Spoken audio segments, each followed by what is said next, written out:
and welcome to a quick look at Darkwood.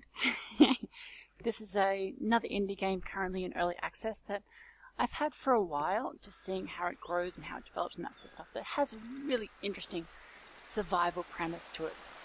It's probably not my type of game though, just because it's so scary sometimes and there's so much tension in it that I just can't handle it.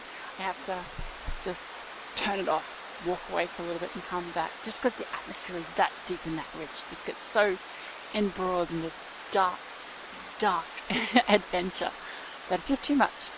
I'm not big for scary games anyway, and jump scares aside, which this game has very minimal of, it's just the atmosphere of it which I love about good horror games. It's not just all about jump scares, it's about the environment, it's about the sounds, it's about the atmosphere, it's about the surroundings, and it's about your own character too, feeling powerless at times and that sort of stuff. And this game does all that, but it's just a little bit too much for my sensibilities.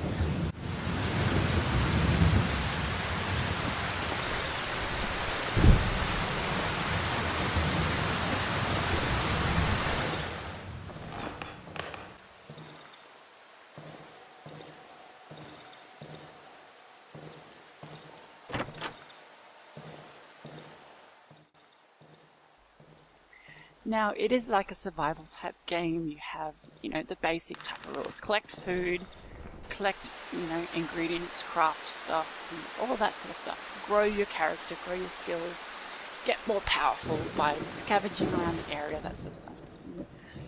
But it's not really an open-ended style survival game. It's more of a crafted story, which is a little bit different in this approach. The map designs do end up being a bit more randomized, but the general goals within them are pretty much the same. You've got the same characters, the same basic areas and that sort of stuff, and the same sort of story progression system, which is basically your main type of gameplay. Now, you will find, the characters and that sort of stuff, and I think it does a reasonable job of guiding you. The first character you see asks you to go find him. Once you find him, he kind of guides you in the right direction, adds some map points for you and that sort of stuff. And then you find the next map point and it gives you some more ideas of where to go next and that sort of stuff. And that's kind of your gameplay, you're uncovering this rich story about what's happened to the world, what's happened to you and that sort of stuff, and even who you are, which is friggin' terrifying sometimes. Most of it's just survive at the start, and even throughout the game you just want to try and survive some monsters, just survive the night out, that sort of stuff. There's a few bases around the map which will be your main spots of hiding out, and there's a few ways to make yourself survive through the night, that sort of thing. You've got ways to build, barricades and objects and that sort of stuff to help you defend yourself, help you defend your area and keep monsters at bay. There's lighting and that sort of stuff to take advantage of. Monsters are attracted by the light, so you don't really want it near you, but having another spot might create a focal point for them and that sort of stuff.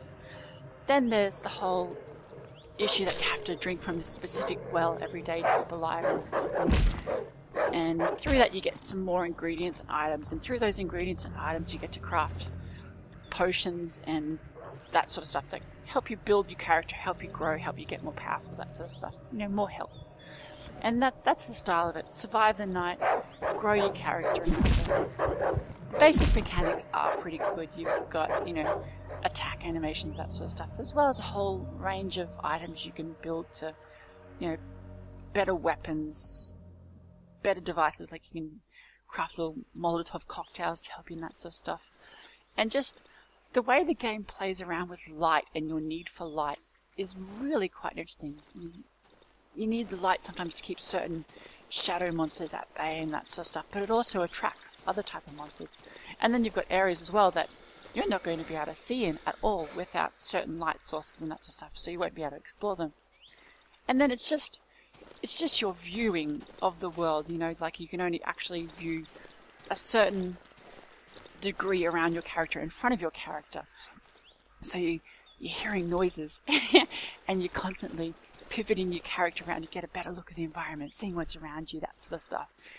And even if you can't see anything, it's still freaking terrifying. And when you do, you're orientating towards them, but there might be someone else you've got to look out for and that sort of stuff. And that just provides a great setting for this game. It's really quite well done in that regard. It's purely terrifying, and there's nothing about it except for just that psychological horror, which is an excellent approach, really. Now, at the moment, it's not really finished as yet. The basic mechanics are there. You've got, a good game for scavenging, a great game for atmosphere, and the story is slowly progressing as developers get time to build it and that sort of stuff. And those elements and what's there is very well done. So I have kind of high hopes for this game in the future if I can kind of stomach the insane tension that it gives you. Now, the bit that makes me worried is just how much of an experience this is going to be. Like a lot of these survival sims, like, you've got that replayability there.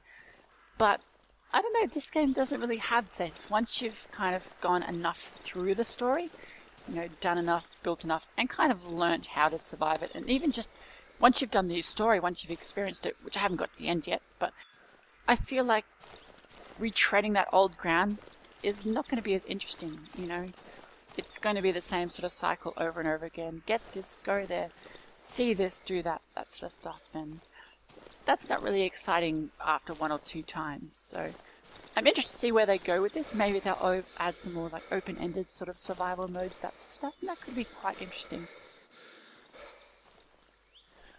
Overall, I'd say this game is more of a just wait and see how it goes right now. I know the base experience and what they're trying to do is very well done. They're perfectly doing what they want to do.